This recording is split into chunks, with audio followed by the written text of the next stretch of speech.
Good morning. Welcome to the First Religious Society Unitarian Universalist in Newburyport, Massachusetts. My name is Tina Bennett, and I have the privilege and joy of serving as your parish board chair this year. If you are visiting with us today or joining us for the first time, welcome. We are very glad that you are here. And if you are joining us online, you'll find a link to the order of service in your reminder email or just below the live stream window. Every Sunday, FRS comes together as a church community, in person and online, committed to love, peace, and justice. Our core values are authentic connection, courageous action, love, spirituality, and wonder. Our mission and our invitation to all of you is to come as you are, journey together in love, act with courage, transform our world. I would like to call to your attention a special congregational meeting that will be called for December 4th, 2022. You should have received a letter via email on Friday with details of this meeting. Copies of that letter may be found in the vestibule. The purpose of this meeting is to get congregational approval to extend the use of Parish Hall as the Mizrahi's home through June 2024 if necessary. Please come to an open forum on November 13th during our Social Justice Sunday to hear more details, get your questions answered, but most importantly, to share your ideas and suggestions about longer-term housing for the family. This is also a good time to remind you that you do need to be a member to vote at a congregational meeting. If you are considering membership, or if you are ready to join, please speak with me, Cynthia Walsh, Reverend Rebecca, or any of our staff. Our new member Sunday is November 6th. It is such a blessing to come together, so let us give ourselves to it. Welcome once again.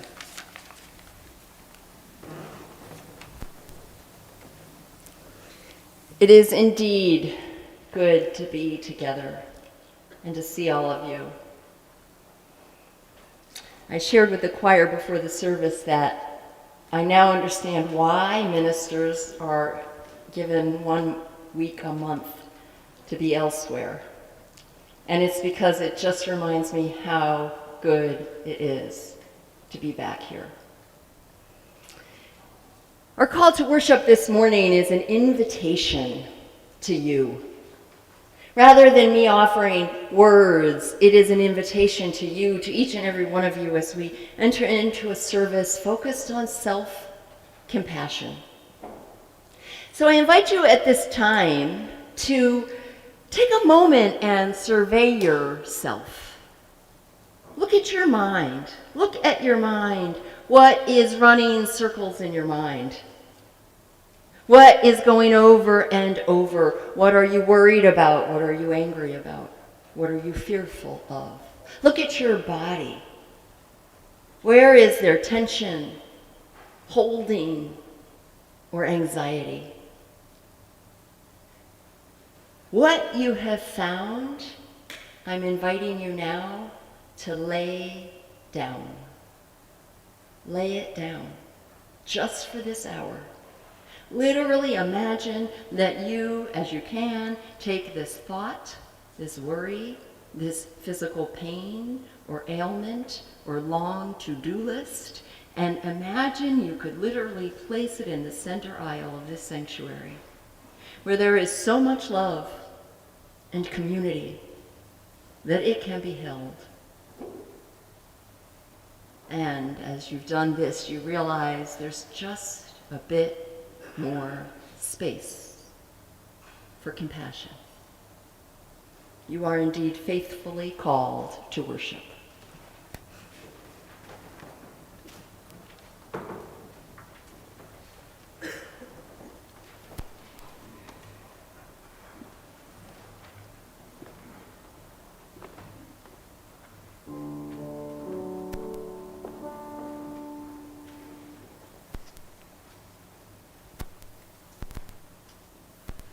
Creative Spirit, find a place in me. Christ has released, I open up to thee. Rising clearly, sweet melody.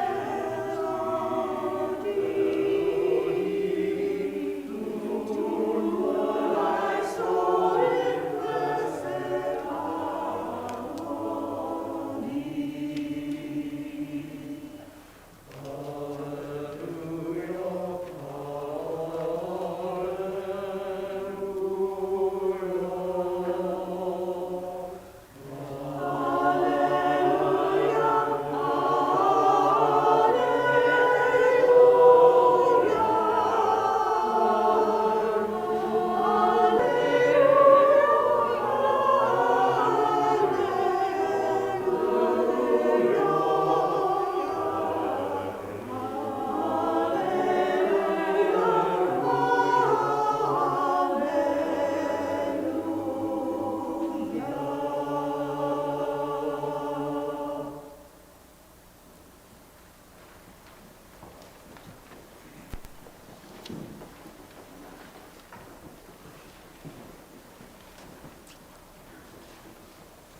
Please join me in the words for the chalice lighting.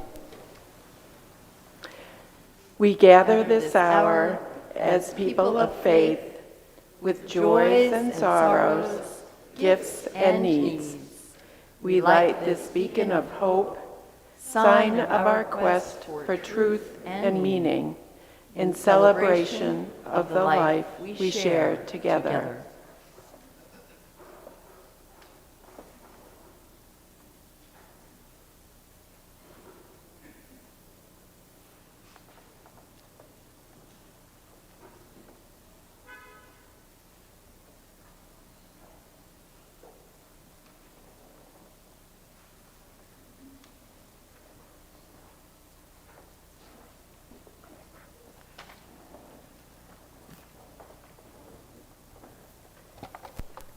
Thank you. These are some of our, yeah, you can put it right there. Thank you, Yvonne.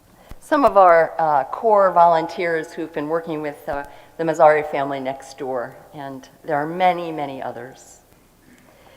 Each week, we also light 2 candles of peace, representing 2 places on earth we lift up and remember as a sacred encounter with our world. We know that there are untold numbers of places on earth that need peace. These two we especially hold close in this service and through the week ahead. After each candle is lit, I will say, "To this we respond," inviting you to join together in saying, "Peace, Sol, Shalom."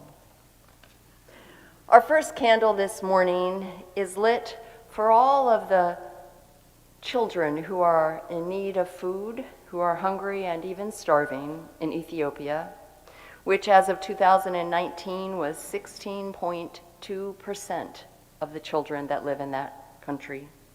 We pray for the health and well-being of all children everywhere. And we know that until every belly is filled, every belly will be hungry. To this we respond, "Peace, Sol, Shalom." And our second candle this morning, again in honor of children, is lit for our country, as October is National Bullying Prevention Month. Last Thursday was Anti-Bullying Day. According to the federal survey, 1 in 5 students report to being bullied. We are committed and we pray and work for an end to this pain so that all children and youth are treated with respect and care and kindness. To this we respond, "Peace, Sol, Shalom." Please rise in body or in spirit. Let's join our voices in our opening hymn, number 83, "Winds Be Still."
Please remain standing, and let's join our voices in our affirmation of faith and doxology. The words can be found in your order of service. Love is the doctrine of this church. The quest of truth is its sacrament, and service is its prayer. To dwell together in peace, to seek knowledge in freedom, to serve humankind in fellowship, to the end that all souls shall grow into harmony with the divine. Thus do we covenant with each other and with God.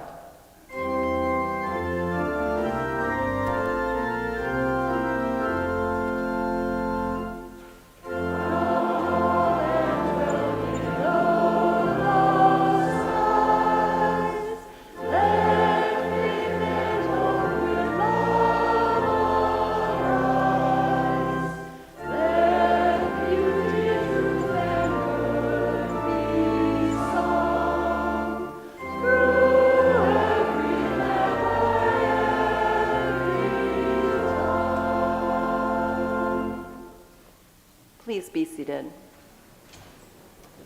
And at this time, I'd like to invite all of our children and youth to come forward for our time for all ages.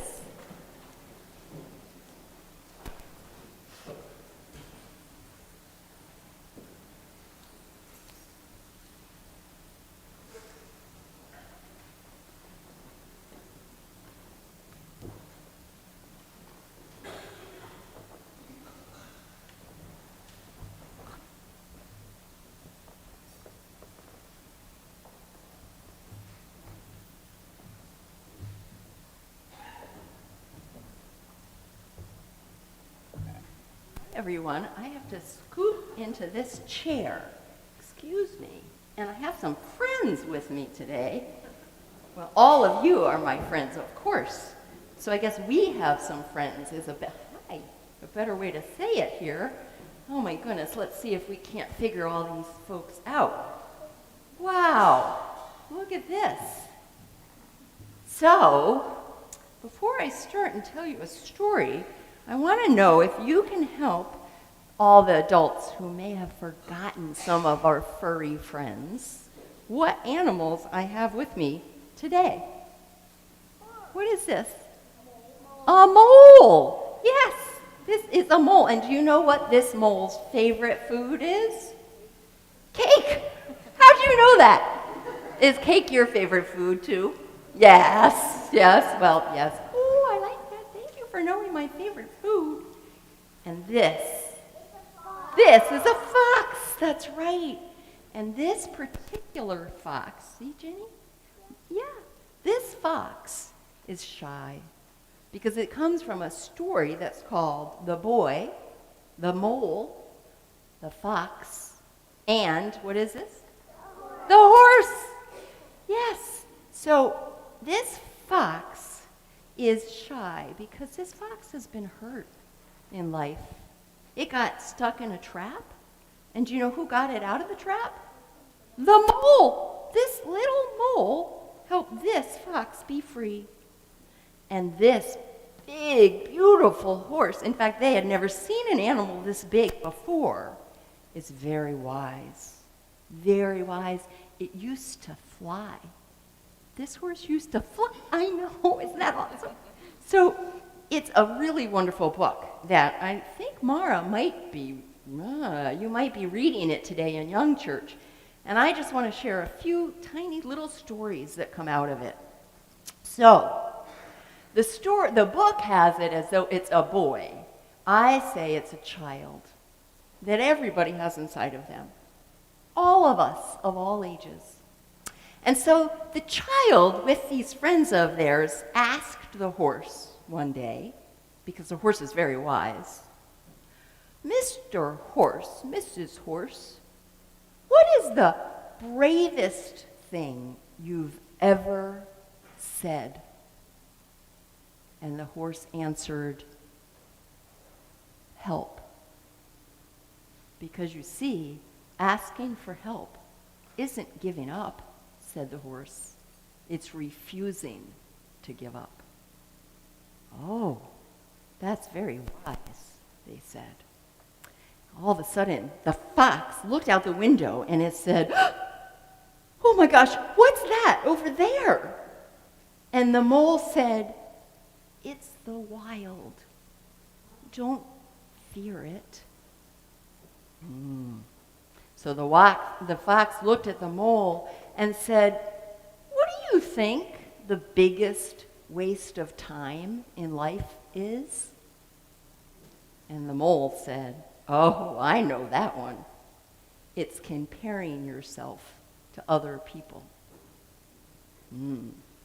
So the horse, listening to these very wise things, said to them both, and to the child, and to all of us, always remember you matter. You are important, and you are loved. And you bring things to this world that nobody else does. Wow.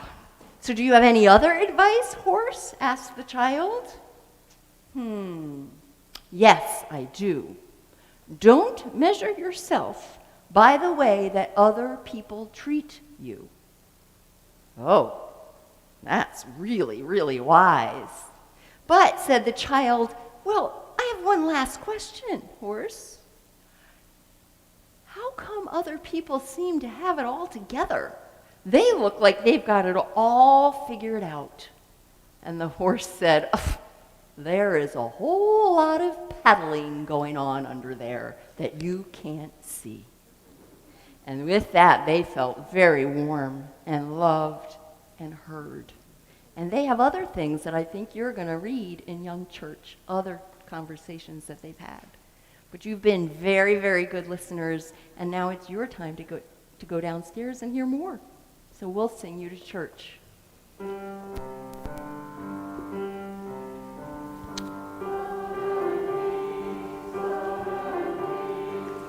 want to borrow these for Young Church?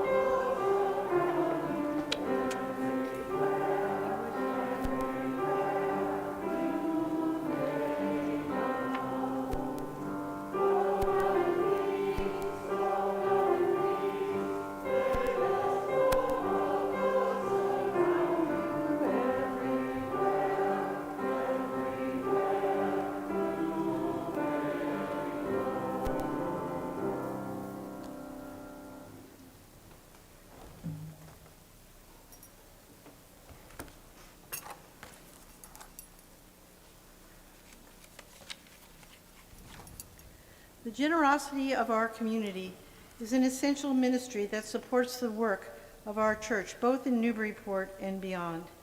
Half of each Sunday's collection, not designated as a pledge, goes to support a local partner who is working to transform our community. This month's shared collection will support the Greater Newburyport Elder Pet Fund, serving Newburyport, West Newbury, Amesbury, Salisbury, and Rowley. The fund works closely with the area's councils on aging to identify elders in need and collects and distributes pet food and financial donations. 100% of the donations go to our elders and their pets. Imagine the pain of having to surrender a pet, a best friend, because you could not afford food or veterinary care. That is just not right. Please support our deserving elders and their loving pets. If you wish to give online, please use the link in your order of service or in the video description. You can also make a contribution via text message. And of course, you can always mail a check to the church as well. The offering will now be gratefully received.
We are blessed by one another. Each Sunday, we take time to lift up the joys and the sorrows of our beloved faith community. This morning, Bettina Turner, our pastoral care associate, will light the candles as I read the joys and the sorrows that have been shared with me in advance of today's service, and that also have been written into our journal, which you'll find each Sunday in the vestibule, where you're invited to write a joy or a sorrow you would like to be read in the service. You can always send an email to betweenus@frsuu.org to have something submitted for a reading. This morning, we light a candle of joy and wish Howard and Dorothy Fairweather our deepest and joyful congratulations on the marriage of their daughter, which is where they are this morning, Gwyneth Dumont, to her love, John DiMartino. It's a joyous day for them. We light another candle of joy and celebrate with Heather Nestor and Holly Cashman, who I see in the back over there, and wish them a very happy 10th wedding anniversary, which will be on Thursday, October 20th. Another candle of joy for Donnie Rogers, who is home this morning in Buffalo, New York, celebrating his mother's 99th birthday. Wedding to life. And we light a candle of love and care as we hold Bernice McLaughlin in our thoughts and our prayers and our hearts. Bernice is in her final days of life at Brooksby Village. She is surrounded by her children and her grandchildren. And we light one final candle, as we do every Sunday, for all the joys and all the sorrows that, although unspoken, are held in just as much love and care.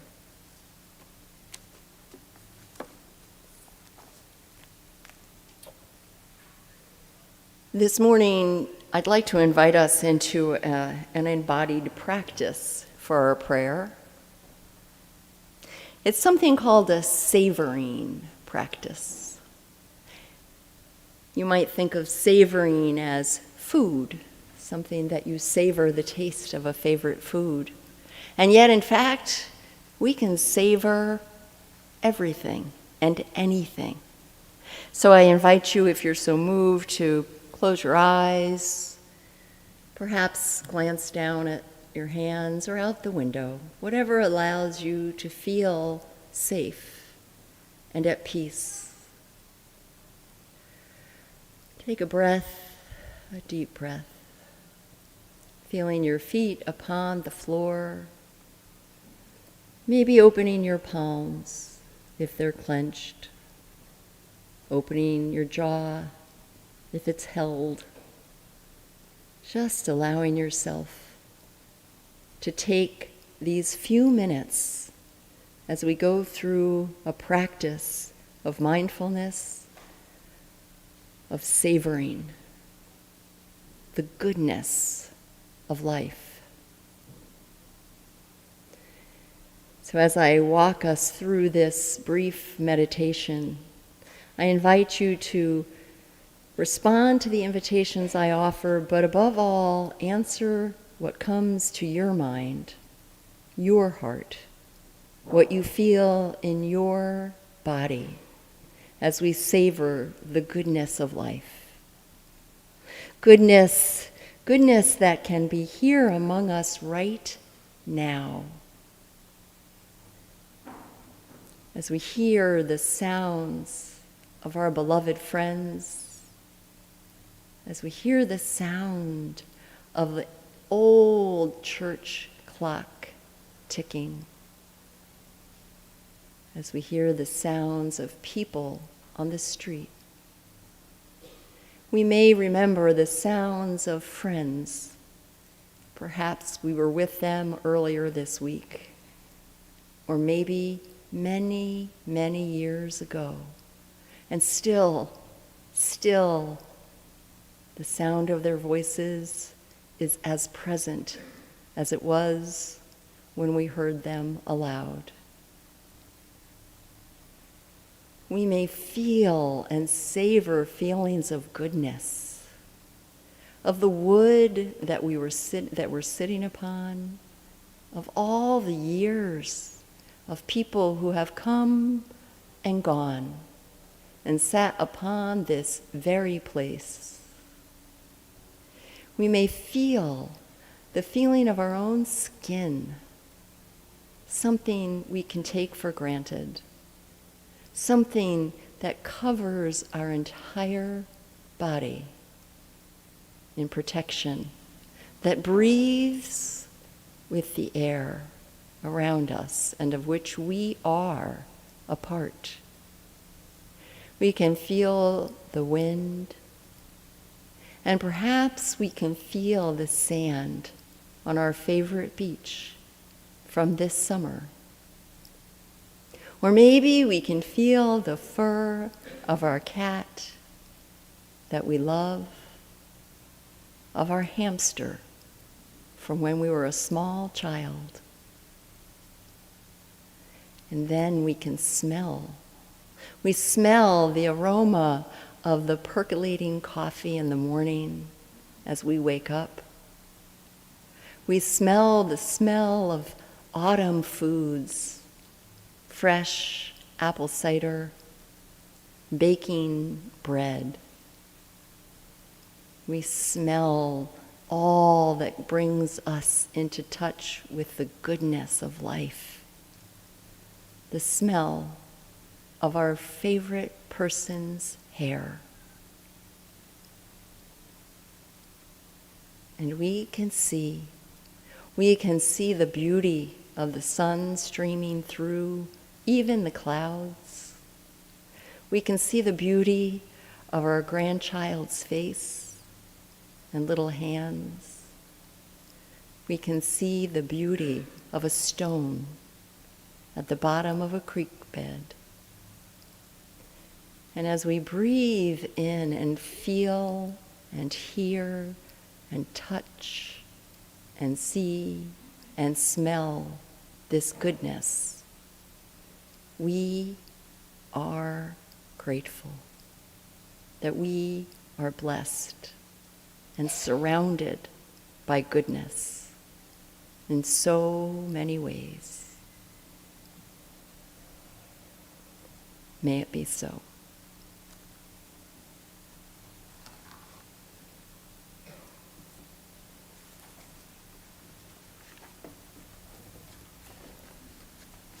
Thank you, Reverend Rebecca. Our reading this morning is the poem Kindness by poet Naomi Shihab Nye. Kindness. Before you know what kindness really is, you must lose things. Feel the future dissolve in a moment, like salt in a weakened broth.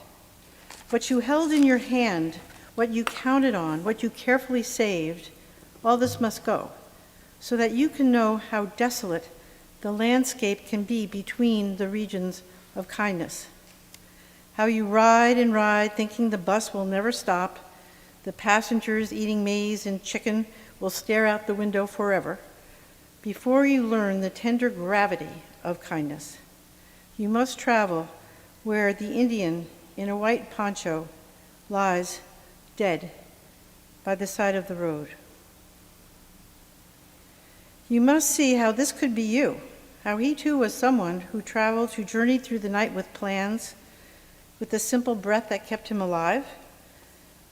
Before you know kindness as the deepest thing inside, you must know sorrow as the other deepest thing inside. You must wake up with sorrow. You must speak it till your voice catches the thread of all sorrows, and you see the size of the cloth. Then it is only that kindness makes sense anymore. Only kindness that ties your shoes, that sends you out into the day to mail letters and purchase bread.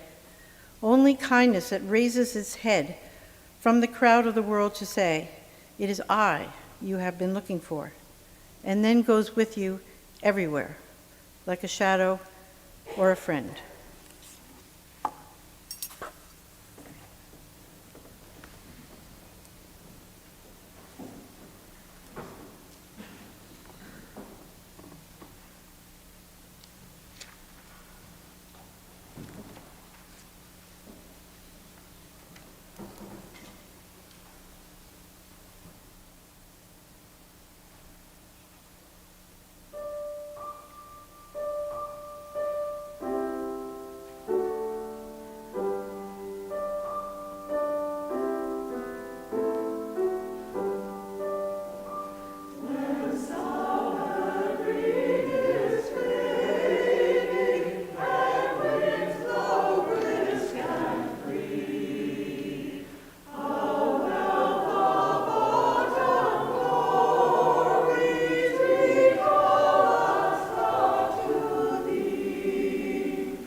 Thank you, choir.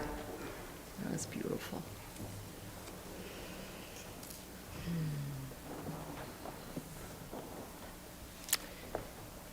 So as you may know, this morning I'm going to be reflecting on the concept and practice of self-compassion. Self-compassion as a critical part of inner peace, and I believe peace in this world. I often ask myself when I'm around someone who's acting in a way other than compassionate, what is it like to be inside them? If this is how they're treating the world, how do they treat themselves? I was talking to some friends about this. My friend said, self-compassion? I need to hear that sermon. Tell me, what's that, YouTube? She doesn't live anywhere near her. How do I watch that? And she went on to say to me, you know, sometimes I walk around mortified, wondering what's wrong with me. I seem to be the only person who doesn't have a handle on life. I assured her that wasn't true. And her response validated for me the importance of talking about self-compassion. What sort of standards is she holding for herself? What kind of comparison is she making to other people? As we just heard from Charlie Mackesie's book, The Boy, the Mole, the Fox, and the Horse, when asked, how is it that everyone else seems to have it all so together? And the image in the book is of swans, beautiful swans on top of water. And the horse says, oh, there's a lot of frantic paddling going on underneath there that you can't see. I think one of the most kind things we can do for ourselves is recognize, might sound odd, but we're not so different. Anything you feel, anything I struggle with, anything we deal with, others do too. We're very, very, very special and loved, and we're just like everyone else. So if you haven't read that book yet, I hope you will. As you got a taste from our Time for All Ages this morning, it's sweet, simple, childlike, and profound. Written for all ages, the British author, Charlie Mackesie, uses words and messages that are universal and timeless truth. He brings these truths to life through these characters, a young boy, a tiny but mighty mole who loves cake, the scared and shy fox, and the big, wise horse who used to know how to fly. I've read a lot about this and gotten to know him. He's a wonderful human being. And there are different ways to take this book in. One of them is to understand that all of us have all of those aspects or parts within us. Your mole may be a bunny rabbit. You may like something other than cake. Your fox might have been hurt in other ways. But none of us get out of life without being hurt. None of us get away from thinking that there's something outside us that's going to make us feel better. And none of us are missing a wise horse inside of us. We all have all of it.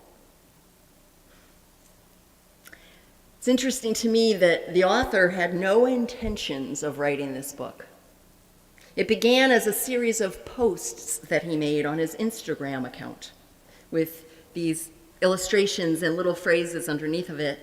And he only agreed to make it into a book when an editor who had seen these came to him and said, "You have the makings of a really good book." When he agreed to do it, he had very modest expectations for this book, and he said he'd be happy if it reached 300 people.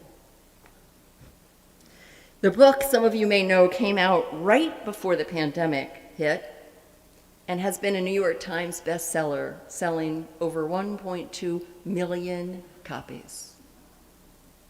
I love this man because he's just as truthful, if you listen to an interview with him, as his book is true. And he talks about how vulnerable it feels to have this book out there, because they're actually just his truths of what he's learned in life. And he said he'll lie awake sometimes at night, disbelieving and anxious at how he's opened his heart to the world. And then he told a story that, for him, turned it all around and made everything worthwhile. He said he gets a lot of thank you letters and emails from people who talk to him about the book. But this one made all the difference. A man wrote to him, an adult man, whose father had advanced dementia. He was in his 90s. And this man who was writing, his father in his 90s, no longer knew who he was. And for all of us who've dealt with anything like this, we know how painful this is. And one day, this man walked into his father's apartment at the assisted living place, and he had a copy of this book. And the man had a copy of it too. And this book is the one thing that they can bond over and talk about together. And the author said that made it all worthwhile. Timeless and ageless truths that even go beyond, perhaps, our thinking mind. Each of you was given a quote from the book on a card when you came into church today. And if you didn't, the ushers have some. You can take one on your way out. And if online you would like one, put your name in the chat and I'll be happy to mail you one. I hope your quote spoke to you. There are about 18 of them that are circulating. And if it did, I invite you to keep it somewhere you can read it and see it regularly.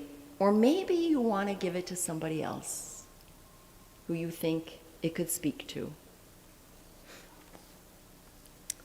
The success of this book illustrates people's hunger for and need for self-compassion.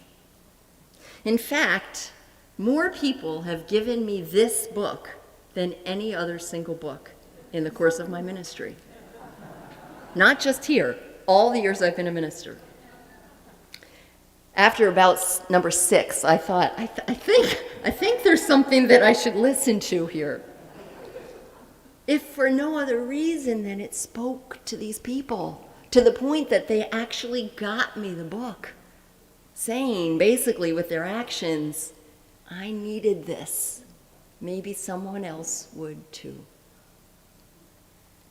Self-compassion, like conducting a regular self-review and making amends where possible that we spoke about a couple of other weeks ago, is a crucial component of inner peace, which is our ministry theme this month. Self-compassion is about how we relate to ourselves and especially to our suffering. I know that suffering can be a complicated concept for some of us. You may remember I preached about it a few years ago without anticipating that it was going to stir up such debate, and it did. Suffering? I don't suffer, people said to me. People who are, fill in the blank, they're suffering. So many people have it so much worse than I do. I mean, this is just part of life. Well, right. We all suffer, and it is part of life, as the Buddha told us. We talked then about when does a person have a right to say they're suffering, as opposed to perhaps going through a difficult time. We learned that many people have guilt feelings if they admit that they're suffering, especially if we've been taught to compare ourselves to others and look how bad they have it. And yet, suffering's a part of life. We all suffer just as we all feel joy and love and anger and dreams and all of it. And there are varying degrees and reasons for suffering, of course. But to suffer at times means that we're human because we love. We love in life, and we lose what we love too. Sometimes slowly, sometimes quickly. There are times when our lives change in one fell swoop. And other times our lives change and we lose what we love bit by bit. So compassion has to do with how we relate to this suffering, our own and other people's suffering. Self-compassion is not self-pity. It's also different than self-esteem, which is a really important distinction. You see, self-esteem is generally contingent upon things outside of us, while self-compassion has nothing to do with that. It's not about what you look like, how much you weigh, what school you went to, what job you have, what your address is, or any of those things, including how other people treat you. Kristin Neff, who's one of the earliest and most well-regarded researchers on self-compassion, calls self-esteem a fair-weather friend. Self-esteem is also generally based on comparing ourselves to other people, or some standard that we have for ourselves. And for any of us, guilty as charged, who do that, have you ever noticed that that standard keeps rising when you meet it? It's often a pass-fail proposition, and its good feelings are fleeting. Researchers have loads of evidence that self-compassion increases our well-being. It doesn't require feeling better than anyone else. It isn't contingent on what other people think of you. And it doesn't even require getting things right. It allows us to remember that everyone is flawed. Everyone. And it allows us to stop pretending to be better than we are in any moment. I don't have the time to get into this, but Kristin Neff's work is really powerful, and she writes about these statistics that are amazing about how much we deceive ourselves. I'm going to get this wrong, but I don't know, 90% of people think they're better drivers than everybody else, or something like that. 70% of people think they're smarter than other people. Whatever happened with having parts of ourselves that are average, below average, and then the parts of ourselves that are above average? Neff identifies two types of self-compassion: tender self-compassion and fierce self-compassion. And we need both. Tender self-compassion is that expression of caring and comforting ourselves, while fierce self-compassion is that mama bear energy. It's when we stand up and say no and do not allow wrong things to continue. When they're balanced, this tender and fierce self-compassion, like yin and yang, she calls it care force. And it's a recipe for inner peace. So self-compassion, just again to be clear, it isn't passivity. It isn't only that loving, gentle, nurturing response. Self-compassion is also setting boundaries. It's also standing up when someone says something or does something wrong and saying no, no, no. Genuine self-compassion lets us stay present and belong to the human race. We're no better or worse than our fellows. And I want to just point out that the alternative to this is to live defensively or guardedly. So if you want to ask yourself, which way am I more apt to live? Here's what happens when we live guardedly or defensively. So this can be your little checklist. 3 things. Lots of self-judgment. A tendency to want to isolate. And rumination or obsession. So what do we need for self-compassion? We need 3 things. First is mindfulness. And it's important to think about why. And back to what I was saying about how we have these self-inflated concepts of ourselves, which, by the way, at first I thought that can't be right. Everybody feels worse about themselves. But in fact, that's not true, at least on the surface. Mindfulness lets us know we're suffering. If we live in denial, or if we live acting like everything is fine, we don't know we are in pain. Maybe ask someone who loves you, because they know. Just like you can see other people's pain. How about this? I'm not angry. Oh, okay. Right. It is our journeys. We need to, but being mindful can let us know by feeling in our bodies and minds and hearts when we're in pain. Mindfulness. When we're mindful and aware that we're suffering, we go to the second condition, which is to remember that we are just like everyone else. Yes, I'm judging myself. Yes, I am in so much grief right now. Yes, I'm angry. Yes, I'm scared. And so is everyone else at some time or another. It is the human condition. In fact, right now, whatever you're feeling, many others are, even in this room. So it gets to the third step or ingredient, which is kindness. So I realize I'm suffering. I remember I'm not unique. And then I respond to myself with kindness, tenderly or fiercely, setting a boundary or putting my hand on my heart and reassuring myself it's okay.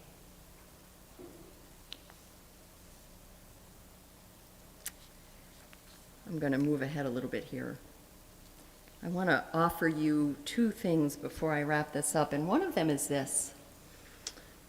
When we ask ourselves, how do I be kind to myself? I'll give you 2 things that work for me. One is I look and watch and I'm mindful of what is it that I am looking for outside of myself. What is it I'm hoping someone else will do or say, or an action or an activity will give me? That's what I need to give myself. That's how I can be kind to myself. It's going to be okay is one of the most kind things I say to myself.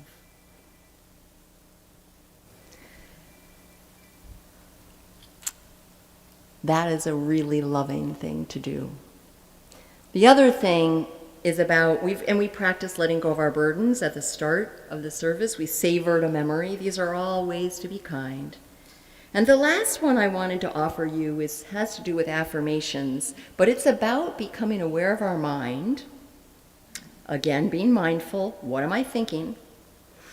Realizing other people do the same thing, and then asking ourselves a simple question. Is this helpful? Is this thought helping me? And we can use this as a barometer all the time. We can say, okay, so if I have a goal of feeling peace, and I am judging that person, I might think it makes me feel good, but am I feeling peaceful? And then when we get the answer, we either change our thought or we change the situation, or both. We can choose self-compassion, both the tender kind and the fierce kind. And perhaps it's actually our mandate in this time to find a way to do both. I believe it will help us walk ever more faithfully on the path of love. And I'll close with a final quote from our book. Sometimes all you hear about is the hate. But there is so much more love in this world than you could possibly imagine. Let us choose that love. Let us be tender and fierce in self-compassion so we can treat others the same. Amen and blessed be. Let's rise in body or spirit and sing number 1053. It's in your teal hymnal. May be familiar to you, may not. If it's not, just take in the words. We're going to sing it about 3 times. It's short, so allow these words to bring you exactly what you need in your heart today.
My friends, before COVID, I would have had us all holding hands.